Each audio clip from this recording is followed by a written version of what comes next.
Hello everyone. మన బాడీలో calcium గాని, ఐరన్ గాని తక్కువైనప్పుడు మన బాడీ చాలా వీక్‌గా ఉంటుంది గదా! అలాంటప్పుడు పిల్లలకైనా సరే, పెద్దవాళ్ళకైనా సరే ఇలా ఈ రెసిపీ అయితే పల్లి పట్టి అయితే చేసి పెట్టండి. చాలా ఈజీ ప్రాసెస్. చాలా చక్కగా బ్రేక్ అయిపోతుంది. చూసారు గదా! ఇప్పుడు ప్రాసెస్ అయితే ఒక హాఫ్ కిలో పల్లీలైతే తీసుకున్నాను నేనిక్కడ. ఈ హాఫ్ కిలో పల్లీల్ని మంచిగా ఫ్రై చేసుకోవాలి. లోపల పచ్చిదనం పోయేలాగా, పైన కలర్ గూడా పొట్టు గూడా ఊడొచ్చేలాగా, కొంచెం పైన బ్లాక్ కలర్ వచ్చేలాగా సిమ్‌లో పెట్టుకొని చక్కగా ఫ్రై చేసుకోవాలి. ఈ పల్లి పప్పులకి అప్పుడే లోపల పచ్చిదనం గూడా లేకుండా అవి గూడా చక్కగా ఫ్రై అయిపోతాయి. చూసారు గదా! ఇప్పుడు పల్లీలైతే ఫ్రై అయిపోయినాయి.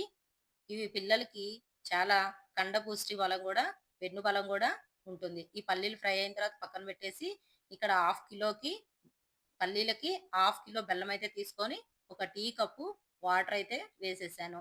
దీంట్లోనే ఒక 3 యాలకులు కూడా వేసేసాను. యాలకులు, బెల్లం కరిగించుకునే దాంట్లోనే వేస్తే ఫ్లేవర్ అయితే బాగా వస్తుంది.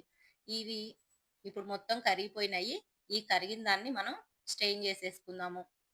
ఇది సెపరేట్‌గా బెల్లం కరిగించుకోవాలి. ఎందుకంటే లోపల నలకలుంటాయి గదా!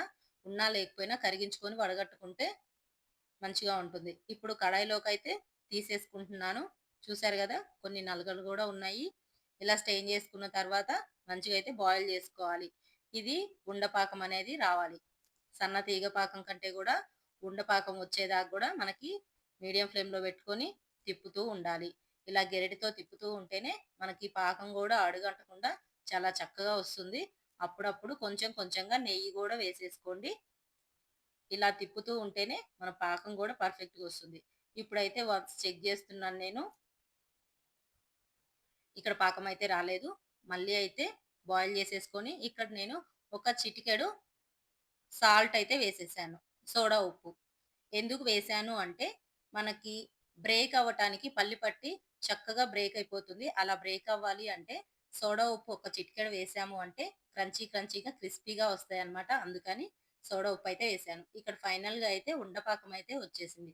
ఇక్కడ వీడియోలో చూపిస్తున్నాను చూడండి. ఇలా. ఇప్పుడు ఉండపాకం అయితే వచ్చేసింది గదా! పాకం ప్రిపేర్ అయిపోయింది. మనం పల్లీల్ని స్మాష్ చేసేసుకొని, ఈ పాకంలో వేసేసుకొని మొత్తం కలిపేసుకుందాం. ఇలా అయితే మొత్తం కలిపేసుకొని, ఇక్కడ నేను సోడా ఉప్పు వేసాను గాబట్టి, కొంచెం కలర్ గూడా చేంజ్ అవుతుంది. కొంచెమే కలర్ చేంజ్ అవుతుంది. మనకు క్రిస్పీగా రావాలి అంటే, మనం సోడా ఉప్పు వేసుకోవాల్సిందే. కలర్ గూడా కొంచెం చేంజ్ అయిపోయింది. మరీ ఎక్కువ గూడా గాదు. మనం పల్లీల్ని కొంచెం ఉడికించుకుంటేనే టేస్టీగా ఉంటాయి, క్రంచీగా ఉంటాయి. ఇక్కడ పల్లి పట్టి అయితే ఇక్కడ చేసేసాను గదా! ఇవి ఒక గంట సేపు కానీ, అరగంట గాని పక్కన పెట్టేసామంటే గట్టి పడిపోతుంది. ఉండ పాకం అయితేనే తొందరగా గట్టి పడిపోతుంది.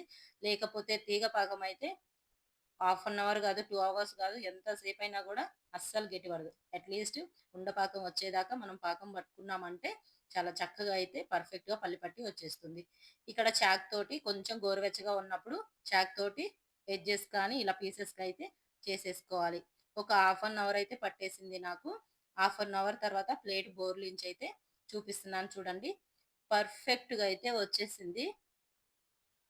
చూడండి పీసెస్ అయితే పర్ఫెక్ట్‌గా అయితే మంచిగా వచ్చేసినాయి. హాఫ్ అన్ అవర్‌లోనే అయిపోయింది నాకైతే. మనం పాకం కరెక్ట్‌గా చేసాము అంటే మాత్రం హాఫ్ అన్ అవర్‌లోనే గట్టి పడిపోతుంది ఈ పల్లి చెక్క. ఇది మన బాడీలో ఐరన్ గాని, కాల్షియం గాని తక్కువున్నప్పుడు ఇలా చేసుకొని తిన్నాము అంటే మనకి ఎనర్జీ ఫుడ్ గూడా మనకి ఏది తక్కువ గాకుండా గూడా మన బాడీకి ఉంటుంది. టేస్టీగా గూడా తినొచ్చు మనం. చూసారు గదా! చాలా చక్కగా అయితే బ్రేక్ అవుతుంది. ఇలా బ్రేక్ అవ్వాలి అంటే ఉండపాకం వచ్చినప్పుడు కొంచెం గట్టిగా ఉంటుంది అంటారు గదా! ఇలా బ్రేక్ అవ్వాలంటే కొంచెం సోడా ఉప్పు వేసుకుంటే చిటికెడు ఇలా చక్కగా బ్రేక్ అయిపోతుంది.